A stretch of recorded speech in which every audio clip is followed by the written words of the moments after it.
Nature में कुछ भी परफेक्ट नहीं है। पेड़ सीधा नहीं है, टेढ़ा है। नाड़ी एक स्ट्रेट लाइन में नहीं बहती है, अपना रास्ता खुद बनाती है। कई बार हमें थोड़ा आगे महसूस होता है, कई बार हमें पीछे महसूस होता है, ठीक है। कई बार उसकी एक फ्रीक्वेंसी होती है, कई बार वो अपने अकॉर्डिंग चल रही होती है। सीजन एक जैसे नहीं रहते, कॉन्स्टेंटली चेंज होते रहते हैं। समुद्र की लहरें कभी ऊपर होती हैं, कभी नीचे होती है। नदी भी अपना रास्ता खुद बना रही है, अपने अकॉर्डिंग जैसे बहाव होगा उसके अकॉर्डिंग रास्ता बनता जाता है। फिर भी सब कुछ इतना खूबसूरत क्यों लगता है, इतना पीसफुल क्यों लगता है सब कुछ? नेचर का सब कुछ बहुत खूबसूरत लगता है हमें। आप पहाड़ों में जाते हो, पहाड़ों में जाना सबको पसंद है। कोई पहाड़ ऐसे होता है, कोई पहाड़ ऐसे होता है, कोई ऐसे होता है, फिर भी हमें खूबसूरत क्यों लगता है? पता है क्यों? नेचर का हिस्सा है, क्योंकि नेचर रियल है, ऑथेंटिक है, फोर्स नहीं है। वाबी साबी के according observe nature and you will understand life. क्या? Observe nature and you will understand life. जब आप नेचर को डीपली देखते हो तो आपको 3 पावरफुल लेसन्स मिलते हैं। 3 पावरफुल लेसन्स। पहला लेसन क्या है इसमें? सबसे पहला लेसन है ग्रोथ टेक्स टाइम। एक सीड को पेड़ बनने में टाइम लगता है। वो रश नहीं करता, वो कंपेयर नहीं करता, वो बस अपने प्रोसेस को फॉलो करता है। और हम क्या करते हैं? हम अपनी जर्नी को कंपेयर करते रहे, जल्दी रिजल्ट चाहते हैं, इंपेशेंस हो जाते हैं, और जिसकी वजह से क्या होता है? स्ट्रेस होता है। नेचर में सिखाता है जो ग्रो कर रहा है ना, उससे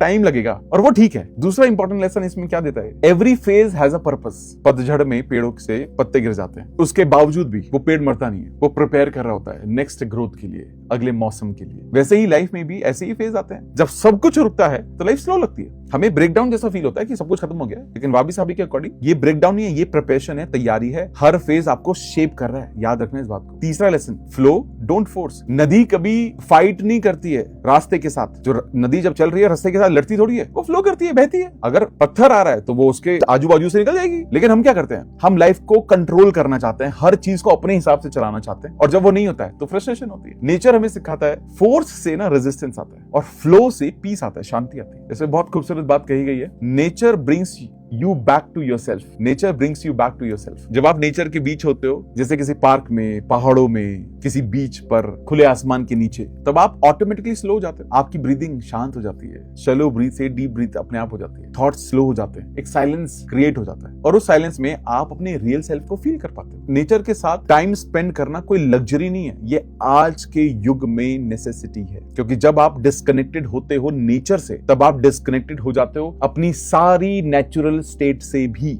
आपकी नेचुरल स्टेट है काम, शांति, बैलेंस, पीस, अवेयरनेस। ये आपकी नेचुरल स्टेट है।